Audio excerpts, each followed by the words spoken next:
Lho nate wonten tiyang niku nyuwun sewu, ijek duwe penggawean maling. Sowan Nabi di wis masyhur. Nabi mau ngangkat ya cung kowe salat.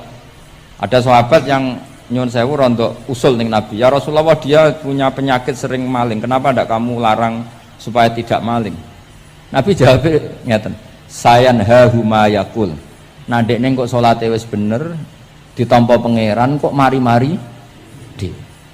Itu termasuk yang diperkuat oleh ceritanya Habib Zain bin Semit dalam kitab Al-Manhajus Sawi. Ada orang preman agak suka malak orang gitu. Tapi nak sholat tenan. Tapi ya malak. Jadi contohnya ya kayak ora usah takok. Ya fase ku macam-macam, preman ono ngegeng delok wong wedok ono delok dangdutan terus ono macam-macam. Tapi nak sholat khusyuk. Ada seorang wali yang mangkele iku gunane apa kowe sholat wong ijek fasik. Jawab orang tadi, sama siapal kalimatnya yang diceritakan Habib Zain. Ada'u lisulhi maudian. Saya tetap ingin ada alasan saya berdamai dengan Allah. Jadi aku nak pas maksiat itu kan hubungan saya dengan Allah kurang baik. Maka saya tetap akan menjaga 1-2 perilaku saya yang saya menjaga perdamaian dengan Allah. Istilahnya dalam bahasa Arab ada'u lisulhi maudian. Saya tetap punya sisi musolahah berdamai dengan Allah. Sehingga suatu saat mungkin Allah pas ridho, sholatnya dia makbulah, kemudian dia jadi wali. Makanya kita ini nggak pernah tahu Allah ridho pas kita apa, juga nggak pernah tahu Allah benci pas kita apa. Sehingga raiso sampean muni apa gunane kaji nek ijek kelakuane ngono, apa gunane ngaji Minhajut Thalibin ora usah ngono. Saya pas sampean ngaji, pas ra paham, terus ridho mek kodok kodar. Wah diridani pangeran, wong kondang tenan, wong ra paham kok ridho mek kodok kodar. Sing paham ujug, wong goblok kabeh sing pinter aku tok. Waduh, nyoro lah kula nang. Jadi kita tidak pernah tahu Allah itu meletakkan ridhonya di mana, meletakkan sukhtunya di mana. Wonten orang Hawariyin dalam cerita Ihya. Orang Hawariyin itu orang-orang hebat, wali-walinya Allah, pengikut Nabi Isa. Ono preman liwat. Si preman ini spontan melihat orang-orang soleh itu tertarik, langsung ikut gabung. Saya ulang lagi, langsung ikut. Si wali di antara Hawariyin ini ada yang risih. Aku terkenal wali kok jejer preman, risih deh. Maka si wali tadi mempercepat jalannya karena risih jejer nama preman. Sing preman dari awal memperlambat jalannya karena dia bilang misli saya seperti saya nggak layak berjejer dengan orang soleh. Intinya si preman menjaga kesopanan, si wali memelihara keangkuhan. Jadi si preman dari awal dia nggak sudah merendahkan jalannya karena nggak ingin sejajar. Si walinya tambah banter karena ingin nggak jajar. Allah saat itu juga menfirmankan ke Nabi Isa karena masih zaman nubuah, Isa liyas ta'nifa al amala. 2 orang ini memulai amal dari nol. Wali ini tak hapus semua amalnya, preman ini tak hapus semua dosanya. Semuanya 0. Yang satu untuk barokahnya adab, yang satu untuk afatnya ujub.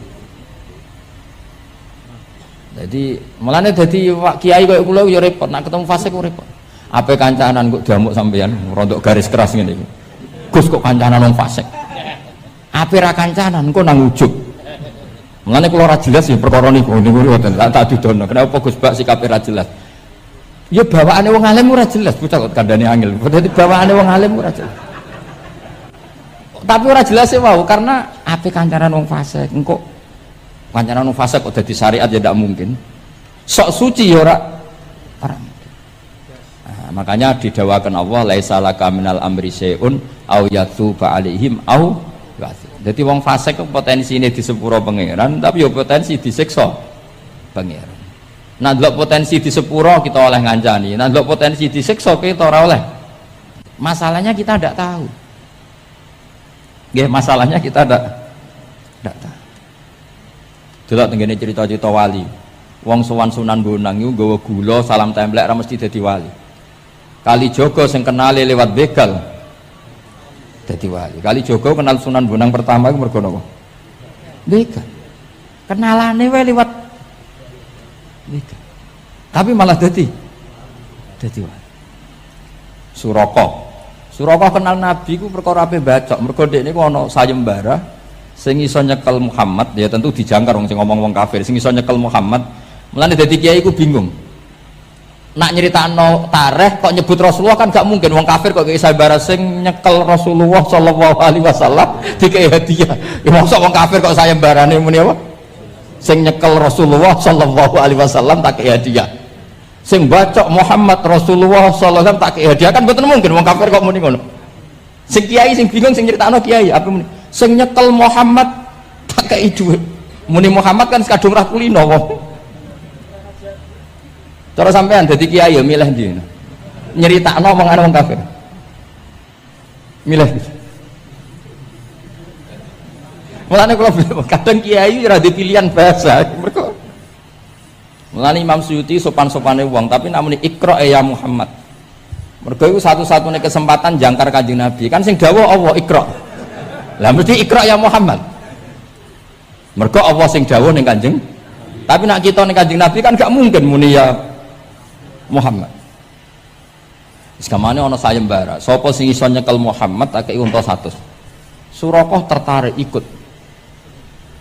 Tapi barokah iku, barokah kesalahan itu malah roh mukjizat Rasulullah sallallahu alaihi wasallam. Ketika pe baca napa? Ambles sampai ping 3. Iki awale salah niate ya salah, tapi pangeran ngersakno untuk hidayah. Barokah salah iku roh mukjizat Rasulullah sallallahu alaihi wasallam. Iku seraro, dunia iku raro. Ana wong soleh sak labah, amen jamaah sampai diarani hamamatul masjid. Tapi ceritanya seperti itu akhirnya. Semulane donga ya muqallibal qulub tsabbit qalbi ala dini. Kita ndak pernah tahu. Ya sudah seperti itu. Paham ya? Tapi ya kita tentu ngikuti syariat wa kullun muyassarun lima khuliqalah. Nah, kenapa itu satu keharusan begini logikanya? Salah lagi Nabi jadi Nabi itu 23 tahun. Itu yang menyokong beliau jadi Nabi itu orang Nasrani dan orang Yahudi, karena itu satu-satunya perangkat yang harus dipakai. NU belum ada, sama nggak usah GR bela Nabi, NU pas itu belum ada. Maulid Nabi itu yang kangelan tuh Abu Lahab, bukan pengurus NU. Sampai sekarang dalil maulid itu masih pakai Abu Lahab. Jadi ini ya NU itu masuk organisasi yang luar biasa. Abu Lahab itu jadi dalil. Jadi Abu Lahab dengar kalau iparnya Abu Lahab itu iparnya Aminah, iparnya Sayyidah siapa? Dengar Aminah lahir nggak punya suami, saking senengnya candalemnya beliau namanya Suwaibah itu dimerdekakan. Ya setidaknya untuk hari Senin tak sebut beliau karena pas soleh. Nanti Selasa Rebus dan itu dimerdekakan.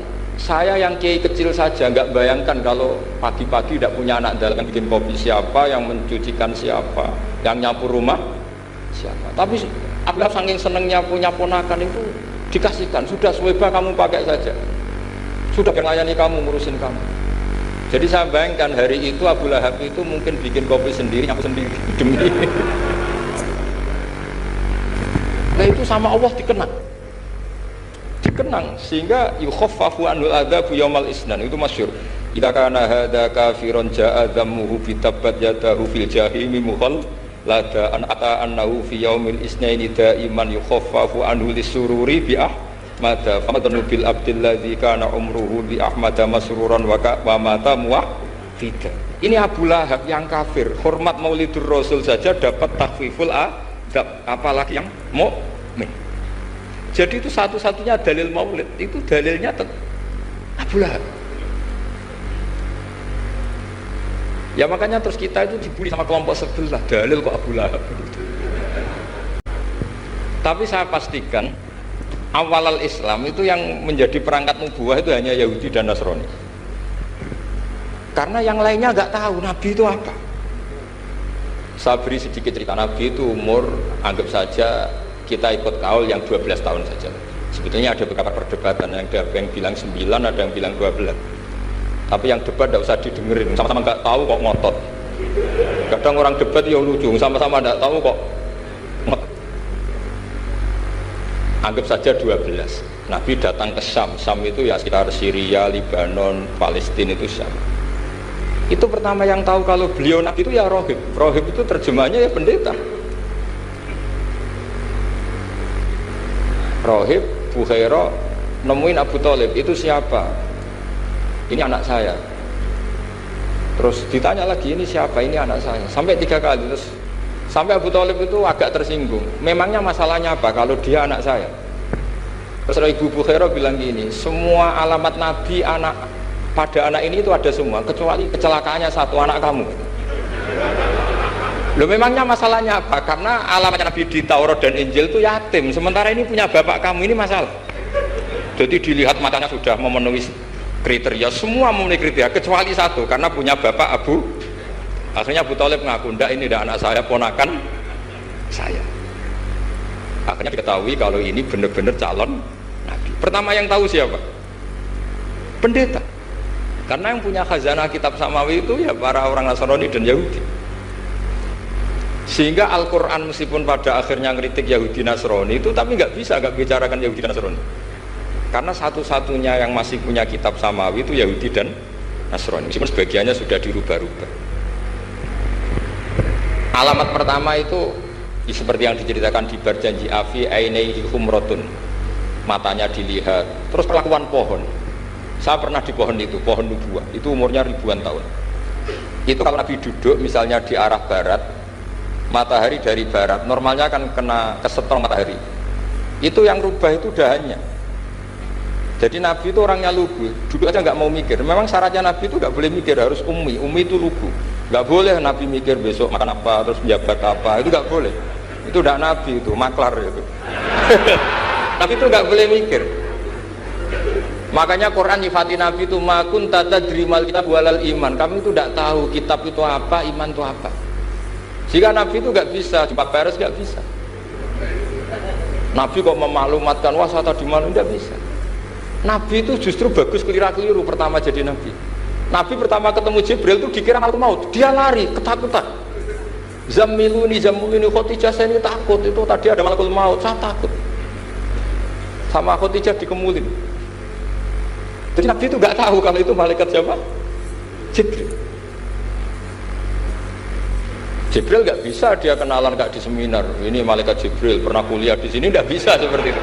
Jibril itu ya aneh. Pertama ketemu Nabi, Iqra ya Muhammad, kamu harus baca ini. Kata Nabi, mana Nabi Korean, saya tidak bisa baca. Harus bisa.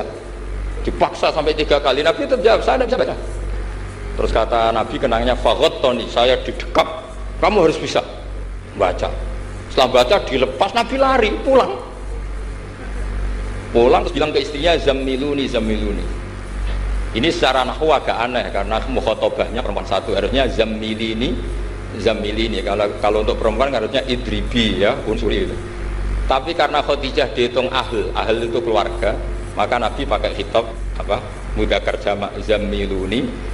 Jadi Nabi nggak tahu kalau pertama jadi Nabi. Karena syaratnya Nabi harus ummi. Justru karena ummi itu orisinil, semua yang dikatakan Nabi pasti dari wahyu. Nah, tadi Nabi sampaian mikir, saya besok ngomong apa ya supaya orang tertarik. Makanya kamu gak akan jadi Nabi. Selain sudah ditutup juga bahaya ini, karena tadi. Makanya saya ngaji itu ya sekenanya saya tidak pernah ngaji itu mikir. Karena ngaji itu menarik tidak itu terserah nasib. Kalau nasib sedang baik, kamu tidak paham, wah Gus Baik ilmunya tinggi sampai kita tidak paham itu kalau nasib sedang baik. Kalau nasib tidak baik, ngomong sudah enak apa? Sebulet tuh. Jadi sebetulnya ini masalah qalb, Allah yang muqallibal qulub. Kayak kamu kelihatan serius itu kalau nasib sedang baik, kamu mikir. Kalau nasib sedang nggak baik, wong kok merengut terus, mesti begitu. Kalau kamu nasib baik, sering guyon, mesti orang komentarnya alhamdulillah itu ceria, gampang syukur. Kalau nasib nggak baik, ya ikut guya-guyu, jelas kan gitu. Sehingga Nabi itu memang nggak boleh mikir. Sehingga diistilahkan ma kunta tadri mal kitab walal iman. Kamu itu tidak tahu kitab itu apa, iman. Justru itu bagus. Nggak tahu itu bagus kalau untuk Nabi. Kalau untuk apa? Sehingga orisinil datang ke Khadijah, Zamiluni. Jawabannya Khadijah lucu. Kamu betul ketemu orang seperti ini ke makhluk ya, seperti ini. Ya kata Nabi. Itu Khadijah itu kacaunya bukan main. Khadijah itu kacau. Khadijatul Kubra, termasuk manaqib yang dicintai Mbahmu. Ini Mbah Banyak Habib, ini Muhammad bin Anis. Khadijah bilang gini, ya gini saja mas. Saat kalau teman kamu itu datang bilang ke saya. Ya kata Nabi, nggak ngerti kalau ini dites. Suatu saat Jibril ini datang lagi. Nabi juga, ini loh temanku, kalau bilang Jibril itu ini temanku datang lagi. Khadijah fahasarat an fakhidhiha. Masyhur itu di riwayat. Apa pahanya agak dibuka. Mas, temanmu masih, lari katanya. Terus setelah lari ditutup lagi. Temanmu datang lagi, ya datang lagi. Absyir ya Muhammad, kamu harus senang. Itu benar-benar kamu itu nabi. Jadi Khadijah punya sekian definisi. Kalau Nabi betul itu melihat apa, malaikat betul itu melihat aurat pasti lari. Jadi dibuka. Ternyata Jibril lari. Khadijah ini tidak tahu, yang tahu Nabi. Nabi ya nggak tahu kalau dites. Kalau Nabi tahu, oh kok ngene nak dites ya. Jadi ini mungkin. Jadi Nabi itu nggak tahu kalau dites. Mas, kalau temanmu datang bilang saya. Setelah pas Nabi sama Khadijah, Jibril datang. Masyhur itu fahasarat an fakhidhiha. Dibuka, temanmu masih mas, lari gitu. Ditutup lagi. Sekarang gimana mas, datang lagi. Kamu harus seneng, kamu nabi betul. Karena kalau itu setan, wah mesti seneng nonton aurat itu. Itu nabi tidak tahu kalau dites. Kalau sampean kan tahu, kalau mau dites istri sampean mulai kata tong wedok liya teko mesti bojo bae servis untuk menutupi semua keburukan itu. Itu nabi. Uniknya terus Khadijah, Nabi jadi Nabi sama Khadijah itu tahu Khadijah. Nabi nggak tahu kalau mau jadi Nabi, tapi Khadijah tahu.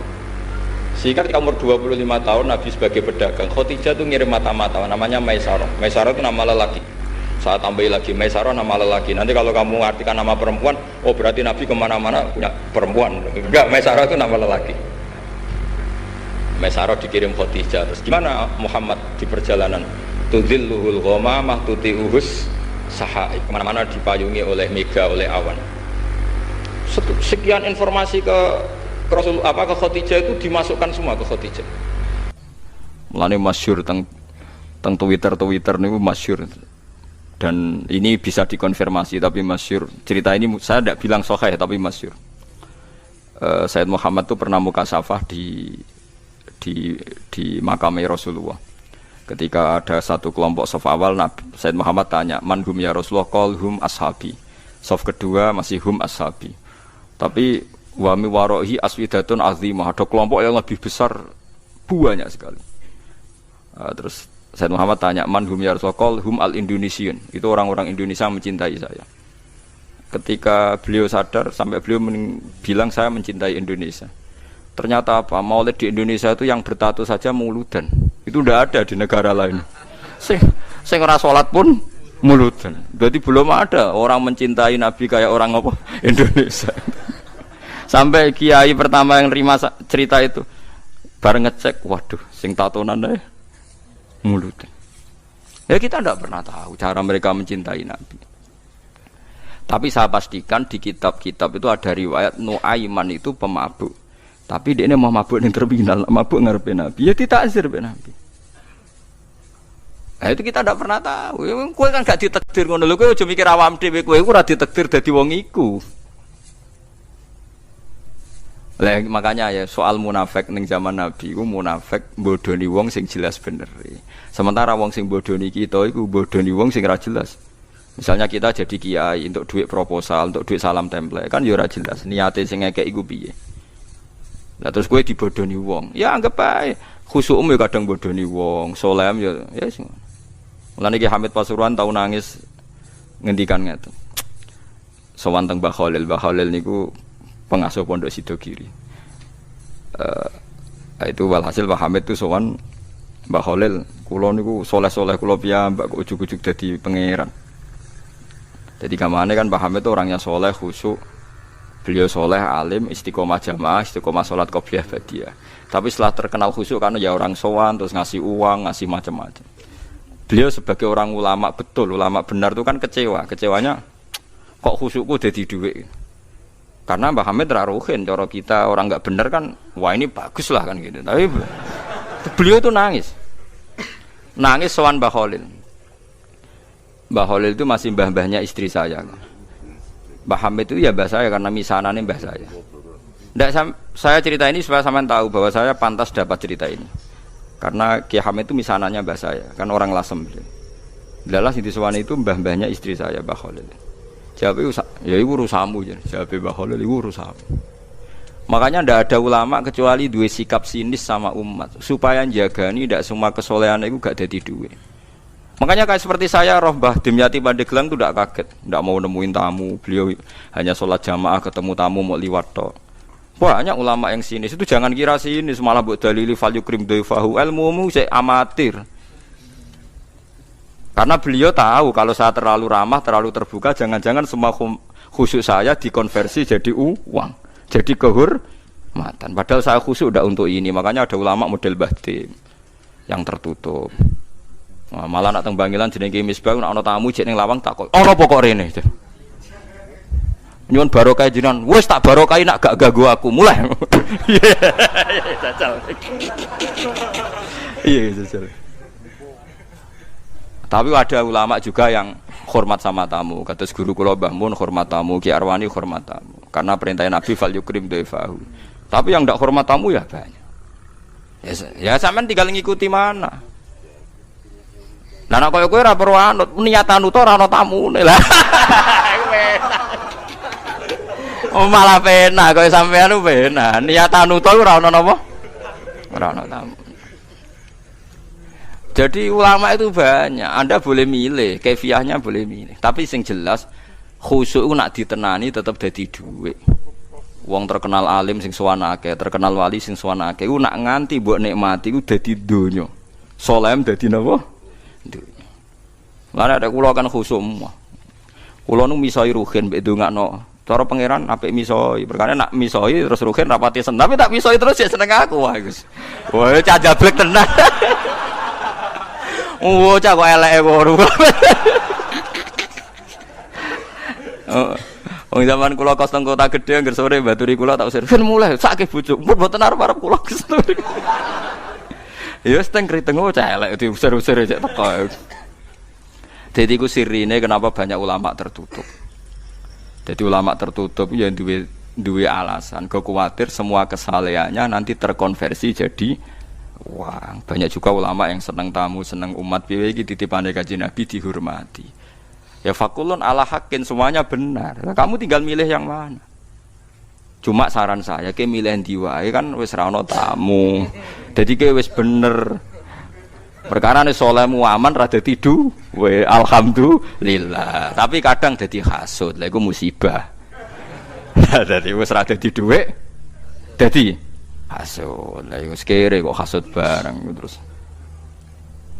Paham ya? Jadi ini masalah mulane ngaji lu sing kathah. Makanya ulama itu harus ngomong terus sebanyak-banyaknya karena kita tidak pernah tahu potensi sing dikersano Allah Subhanahu wa taala. Nabi Musa itu kalimullah, ternyata donga udan butuh bareh. Riyen para sahabat kados Umar, Sayyidina Ali top-tope sahabat. Mbek Kanjeng Nabi dipeseni apa? Kon njaluk donga Uwais Al-Qarni, pemuda desa mau tukang ngangon wedhus. Alim-alime tiyang arek Imam Syafi'i. Niku angger sumpek goleki kancane jenenge Saiban Ar-Ra'i. Saiban alim-alim wong penggaweane angon wedhus. Imam Syafi'i dadi qadhi, dihormati mbek raja, ahli fikih formal. Mulya uripe Imam Syafi'i. Tapi nak sumpek goleki Saiban Ar-Ra'i. Mergo angger kabeh kiai kok duwe dhuwit mulya, kok wong mikir, wajar ke tenanan mulang lah, apa-apa terjamin. Tapi nak kiai melarat kabeh, ya repot. Manteman seneng sholat, lah iso buka toko nyerah sisi buka. Artinya sama-sama bisa disalahkan. Engko nak kiai sugih ayam mulang jare mergo di dhuwit. Kiai melarat sregep mulang ya pancen ra ono buka toko nyerah duwe. Sama-sama bisa digugat. Makanya Allah bikin nabi macam-macam. Ono sing Nabi Sulaiman sugih blegedu. Ono nabi melarat gudiken, nabi sinten sapa? Ayo. Nabine Ruhen niku. Wah apal ya, bangsa Nabi melarat-melarat itu apal. Keliru dekne Nabi Ayub pada akhirnya akan kaya. Lah dekne ra iso niru sing pada akhirnya iku. Saiban Ar-Ra'i niku alim-alime tiyang niku Imam Syafi'i ketika tanya jawab sama Saiban Ar-Ra'i itu sampai muridnya itu tersinggung.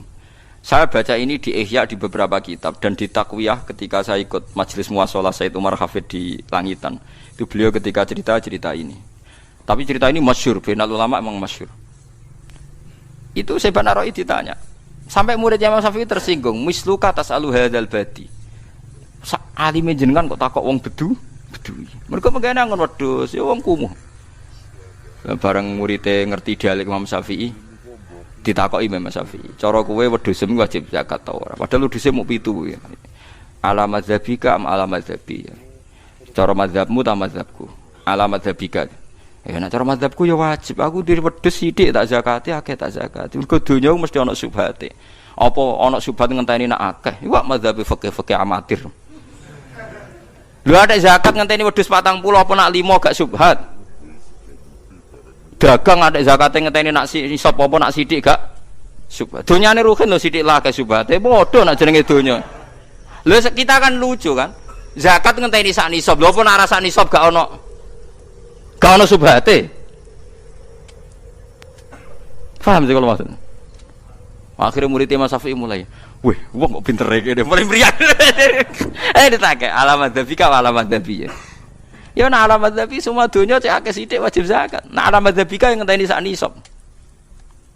Akhirnya takok apa sampai beberapa hukum. Tiap ditakoki angger ditakoki alamat dzabika alamat dzabi. Alamat dzabika jadi madzhabem piye. Terus diterangno. Terus akhirnya mulai, terus muridnya lagi ngerti. Masya Allah, cerita. Jebul Imam Syafi'i udah konco walim, tukang ngangon apa? Pedes. Ya karena kita tidak pernah tahu. Jangan-jangan kita ibadahina sholat istiqomah jamaah mergono santri, urip mapan. Jangan-jangan nak rono santri, gak sregep nopo jamaah. Kita tidak pernah tahu. Jangan-jangan cintanya kita pada kados kula mulang ngeten iki. Mulang seneng mergo ana sing ngaji. Jangan-jangan nak sing ngaji wong sitok ora semangat. Lah niku kula duwe murid-murid sitok itu. Tapi tak ulang semangat ngeten. Ngiling-ngilingan aku kula mulang ora krana sing ngaji akeh. Ya pancen kepen mulang. Kula nu sampe nulis ya tengene figura kula Ar-Rahmanu 'allamal Qur'an. Sifat mulang sifate pangeran. Mulane kene ning diwe mulang hak. Ya karena itu tadi, kalau saya mulang karena yang mendengarkan banyak berarti aku krana wong makhluk itu barang batil. Sampai begitu ulama itu melawan dirinya saya. Nak mulang dadi mulya, dadi dhuwit, engko nang dadi dhuwit.